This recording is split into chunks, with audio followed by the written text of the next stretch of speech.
Council is considering a measure that pulls the plug on a big new elephant preserve. Money from a $125 million bond measure voters passed for the zoo more than 7 years ago could have paid for part of it. Now that won't happen. Cor Harlan is live tonight at Metro headquarters to explain. Well, Dan, when voters went to the ballot box back in 2008, they voted to increase their own taxes to give elephants more room to roam. Metro has apparently dropped that idea now, and people who care about elephants are not happy about it. We must use our resources wisely. Metro took some public comments on its plans to drop the 240-acre elephant sanctuary. It would have been a place for the elephants to roam.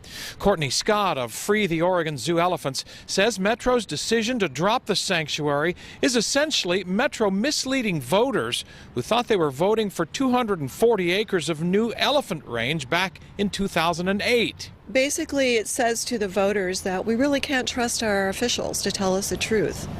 And I just really wonder where that leaves us. Not just a damaged relationship, but a destroyed one. We sought answers from Metro spokesman Jim Middaugh. When they voted for this bond measure, it was understood in there that there would be new space, more space for elephants, and they feel deceived by what's going on here today.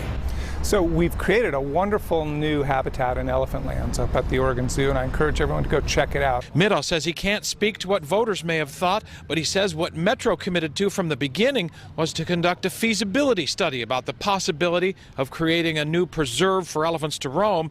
Middaugh says Metro's crunched the numbers, and he says it's logistically and financially not practical. Following the deaths last year of 31-year-old Rama and 45-year-old Tusco, In Defense of Animals renewed the Oregon Zoo's spot on its top 10 list of worst zoos for elephants to live in.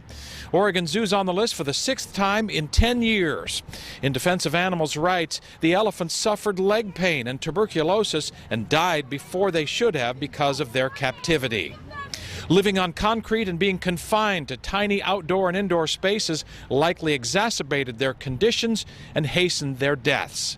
The Oregon Zoo, writes the site, is still stuck in the dark ages when it comes to elephant care and welfare.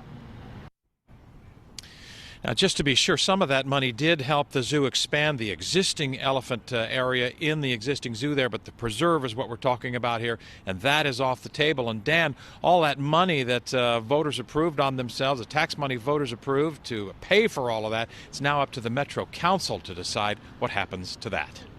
Cora, I remember reading a report saying, yes, we've got the money to build the sanctuary, but we don't have the money to maintain and operate it year to year. A lot of moving parts here. Thank you, sir.